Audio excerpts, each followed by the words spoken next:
Lee Jr. is heading to trial. Last month, he was named in a 43-county federal indictment, and this afternoon, he pleaded not guilty during his arraignment. Prosecutors accuse Henley of running a criminal enterprise involving murder, human trafficking, robbery, and extortion. They also say Henley, known as Big U, has ties to the notorious Rollin' 60s neighborhood Crips street gang. His trial is scheduled for May 20th.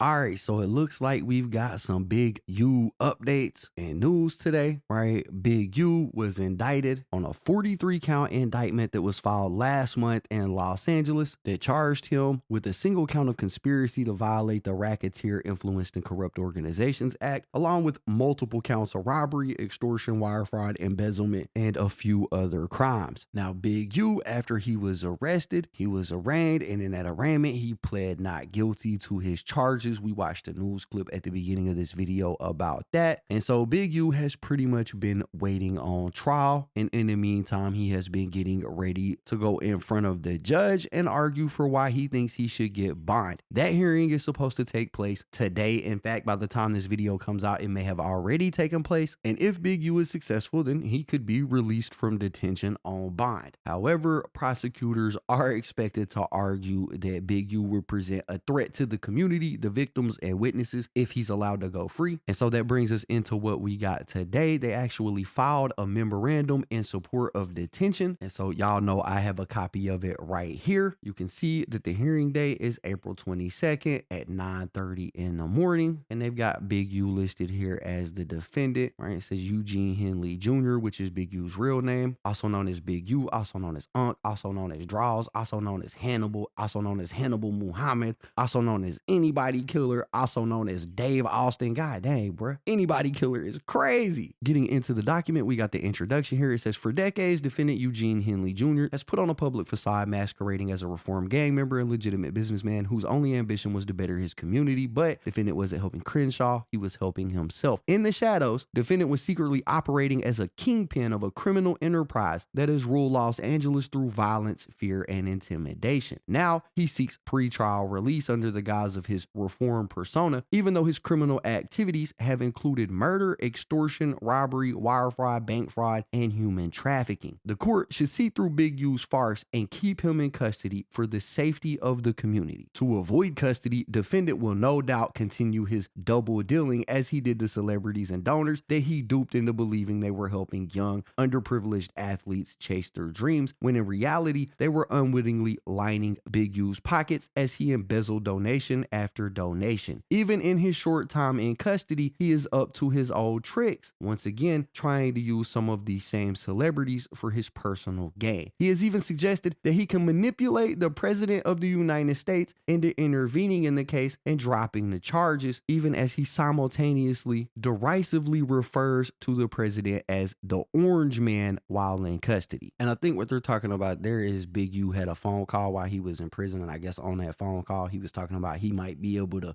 manipulate Trump into giving him a pardon even if he's convicted. Anyways, it goes on. It says this court should not be fooled by the good deeds the defendant promises to accomplish if only he could close the detention doors behind him. The truth is that he will undoubtedly cause exponential harm to the case, to the community, and to others if he were released. Defendant should remain detained for the safety of the community, the victims, and witnesses in this case. And then they got in parentheses here, in defendant's own words, if I would have had a problem with any man, the issue would have been resolved and he wouldn't be here, or I wouldn't be here. And that's a quote that they got from an intercepted call that Big U had on his wiretapped cell phone on December 31st of 2022, right? And we seen this quote in the original indictment that dropped. Anyways, back to the document. They say that he should remain detained for the safety of the community, the victims and witnesses in this case, and for the hope of some semblance of justice for the families of his victims. Indeed, with seemingly just hours of notice of his impending arrest, Big U has already destroyed valuable evidence, attempted to paint false narratives of his criminality in the public, and publicly condemned his enemies by name. He cannot be allowed to continue his obstructive path. And I think they're referring to the video he made right before he turned himself in that he posted over on Instagram. It says any supporters that Big U may offer as sureties will not protect the community. They did not save RW, which is Rayshawn Williams, the kid that Big U is accused of killing. They did not save RW, whom defendant murdered and abandoned in the desert. They did not save defendant's countless extortion and embezzlement victims whom Big U terrorized or tricked for years. They did not stop Big U from leaving Los Angeles in the midnight hours before his arrest or hurling thinly veiled threats in the lead up to his surrender. This court should have no trouble finding that Big U represents a danger and a risk of non-appearance, non-compliance with court orders that cannot adequately be mitigated through release conditions. With the utmost respect to pretrial services, pretrial supervision is not enough. Pretrial services is basically the people that are tasked with giving people that have been arrested on federal charges stipulations for their release, right? Like you have to check in with the officer, you have to maybe take drug tests or maybe wear an ankle monitor. Pretrial services is who does all that. So they say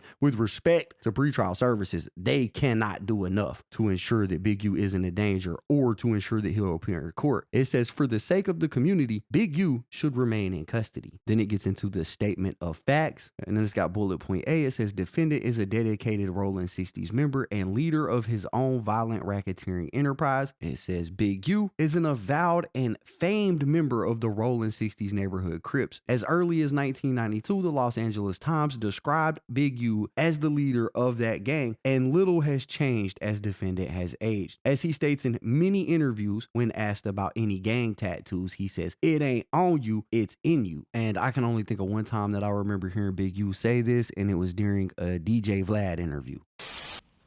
You know, I'm one of them guys who just here. Just around. Put it like this. It ain't on you, sometimes it's in you. Mm-hmm. You know what I mean? You kind of like, you walk a certain life and you live a certain life and you from a certain area. I like to tell dudes, I ain't from nowhere, I am there. That's what I am. You know what I mean? Like, it's where it's in your heart.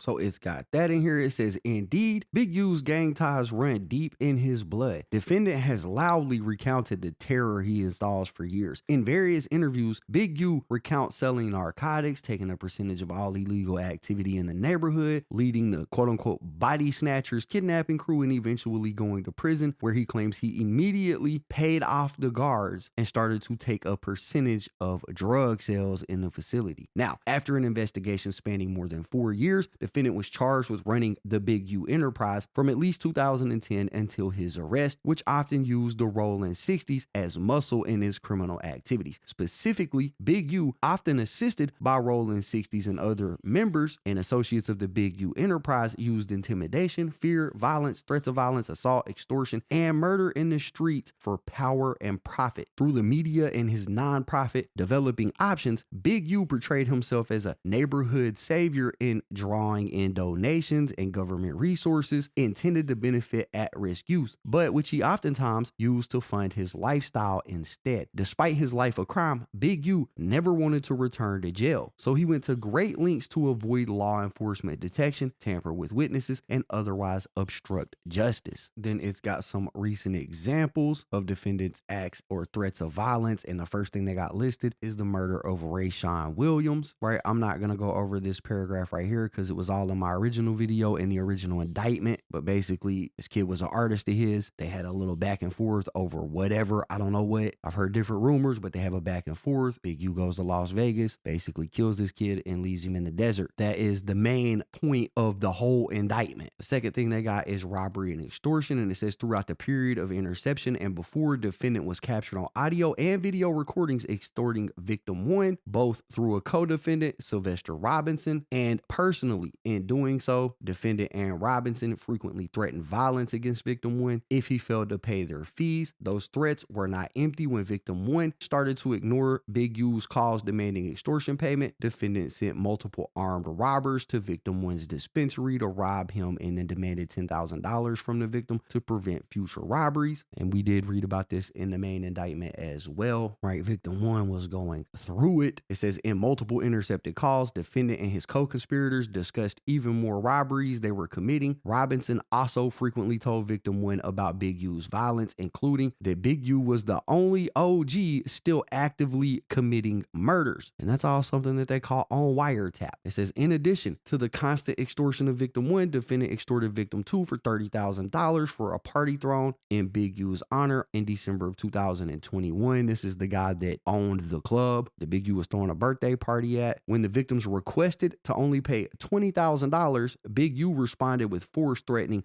"I'll tear this bitch up. It won't be a club here no more." And then sending Robinson, another co-defendant Mark Martin, and members of the Rolling 60s to confront Victim 2 at his business and extort $30,000 from him. It says, while the substantive extortion counts are currently limited to just some of those extortions of Victim 1 and Victim 2, they are not Big U's only extortions. For example, on October 19, 2021, Big U told Victim 1 that he was taking over the extortion of another business owner. Then on November 7, 2022, on an intercepted call after yet another extortion victim stated that Big U had not fully paid the extortion victim for work on Big U's vehicle, Big U directed this Martin guy to call the extortion victim right now and stated that he would go out there and kill that dude. On February 14, 2023, on another intercepted call, Robinson told Big U that he had told quote-unquote Jew Boy that he owed the Big U Enterprise money and that they would allow a payment plan, but if he did not pay, they were going to shut this mother down. And then it's got bullet point 3, power to direct violence. It says, making him that much more dangerous, Big U holds power over others threatening and committing violence. For example, on November 23, 2022, on an intercepted call, Big U said that he can pay 3 people $50 each to beat someone up and described paying people to quote-unquote mess up a store that was refusing to provide Big U a discount. On April 17, 2023, on another intercepted call, Big U directed an individual to deliver a message to another marijuana dispensary owner that Big U said of him and that he had uffed with the wrong guy. And it's got C, despite a prior 23-year sentence for armed robbery, Big U stayed armed. It said since at least July 20th, 1992, defendant has been prohibited from even possessing firearms based on his felony convictions for second-degree robbery with a firearm, conspiracy, and drug trafficking, for which he received a 23-year prison sentence. Upon his release from prison, he nevertheless continued to use firearms, like when he murdered Rayshawn Williams and directed others to use firearms, like when they robbed Victim 1's dispensary. Throughout this investigation, recordings corroborated that Big U consistently was armed.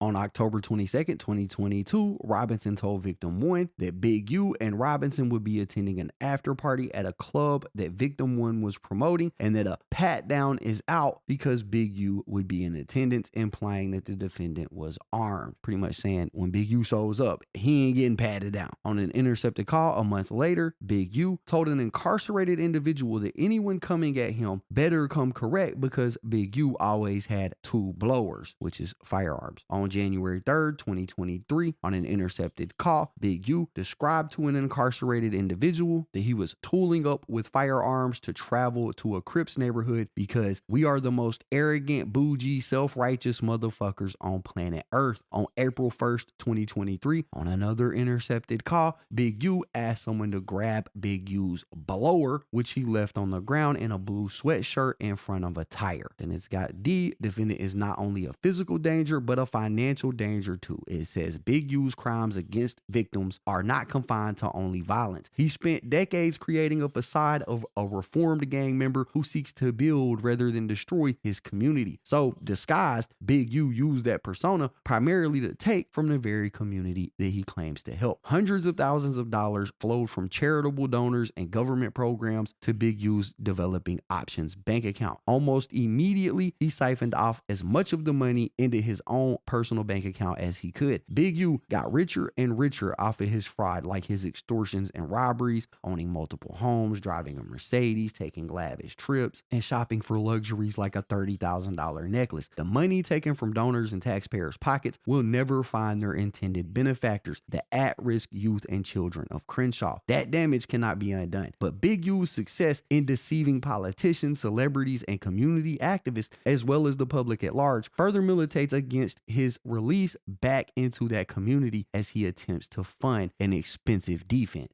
So they're saying that because he defrauded people before he got locked up, and now he's got this big case case he's going to have to fight. If they let him out, he's probably going to do it again to try to pay for them expensive attorneys. And then it says defendant is fluent in obstruction. It says all of it may be founded on crimes, but Big U built a charmed life following his 23-year sentence for armed robbery. He does not want to give it up and uses obstruction frequently to avoid that. The destruction of surveillance footage, use of encrypted applications like FaceTime, demands to meet in person to avoid law enforcement intercepting communication, use of multiple phones and cars, orders to not speak to law enforcement, and chastising of any perceived or suspected cooperators are detailed in the charging instruments. A few are also highlighted here. It says, even when the criminal charges were not against Big U personally, Big U instructed a victim's relative that the victim was to go to the lineup, tell him to pick the wrong person to insulate Big U's associate from the charges. A master manipulator, defendant told another associate to influence the media for his lawsuit against law enforcement. He should show both positive and negative parts of his life, wear glasses, and say that he was working with Big U's charity developing options, even though he was not. On multiple intercepted calls, Big U talked about beating up or at least breaking a witness's jaw. And while defendant may claim other reasons for feuding with that witness, this court should protect him.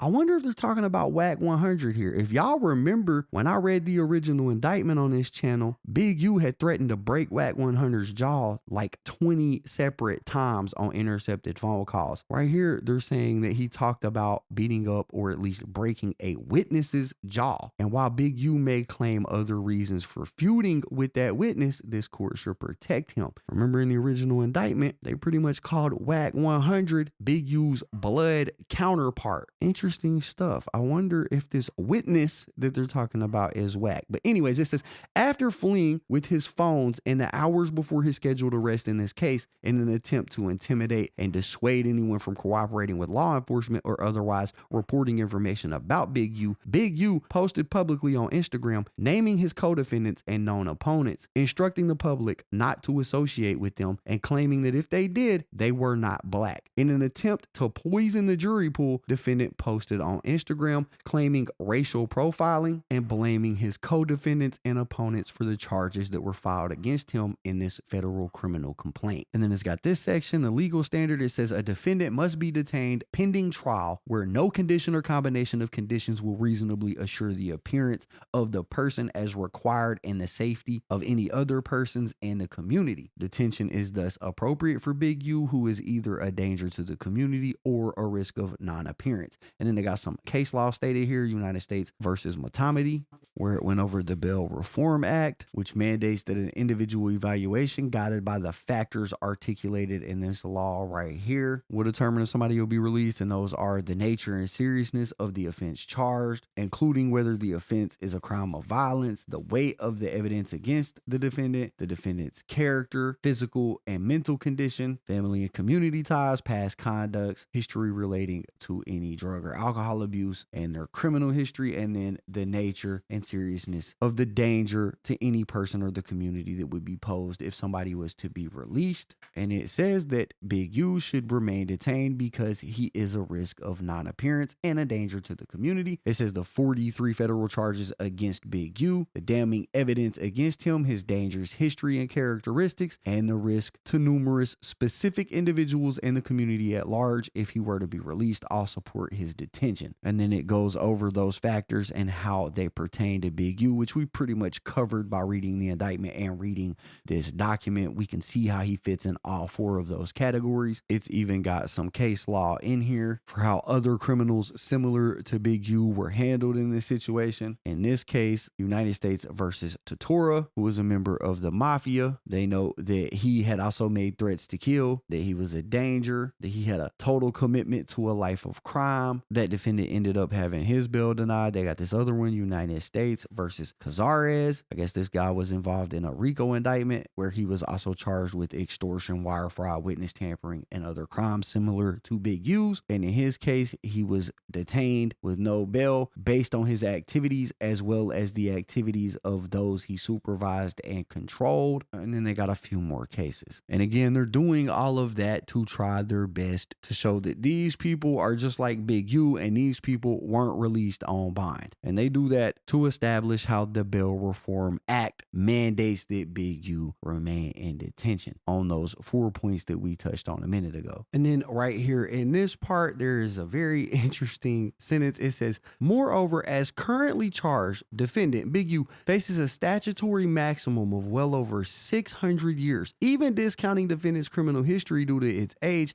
As currently charged, Big U faces a likely guidelines range of life in prison based on a total offense level of 43 for one count alone. The severity of the potential penalties involved augments defendant's risk of non-appearance. And then we get to the conclusion. It says, if the court wants to know how the defendant will conduct himself on pretrial release, it need look no further than the recordings documenting Big U's conduct and threats throughout this investigation. With everything to lose, including the immense goodwill he fraudulently procured from the community and his city, Big U still told anyone who dared to ask that he was a killer. And he proved that he was a killer. Because Big U is both a danger to the community and a risk of non-appearance, should the case not go his way, this court should permanently detain Big U pending trial. And I'm not gonna lie, this brief in support of detention for Big U is probably going to be approved. They did a very good job putting all the case law together and painting the picture of this case. It's going to be very, very, very hard for Big U to counter any of these points, especially since a lot of this evidence that they have is wiretapped conversations, even some video recordings of him committing these crimes and people that were up underneath him committing these crimes. I mean, it's going to be hard for him to prove that he's not a danger or that he wouldn't run, but that's the document. That's what we got. Like I said, Big U was scheduled this morning at 9:30 to find out if he was going to get bond. I got to look here in a minute to see if that has been approved or not, but I can pretty much with certainty go ahead and tell you that Big U is not going to be released. Anyways, that's what we got. That's it for the video. Y'all got to let me know what y'all think about it in the comments down below.